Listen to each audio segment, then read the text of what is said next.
วิงวอนกราบเชิญส่วนให้ไปม้วนนานอยู่วัดบ้านโพ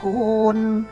ตำบลโพนทองอำเภอเชียงยืนจังหวัดสารคามน้ำกันเดือแฟนวันที่ 4 พฤษภาคม 2568 นี้หมอลำเสียงที่ 6 นกพงศกรสิทำการแสดงที่วัดพุทธประดิษฐ์บ้านโพนตำบลโพนทองอำเภอเชียงยืนจังหวัดมหาสารคามพอกับพระเอกนางเอกดาวตลกหางเครื่องด้านหน้าวิธีกว่า300 เซนนกพงศกรน้องอายพระธิดาออดปานนำพัชราตุตู่แววมินลูกเอกท็อฟฟี่ปริมโอ๊ตหมูหยองสมโอใบเตยยานุยาเคียงกำนันแพทย์จงอ่างเยสายเยไฟโอ้ยไล่กันบ่หวาดบ่ไหวไล่คักอย่าลืมอย่าพลาดวันที่ 4 พฤษภาคม 2568 นี้พบกันที่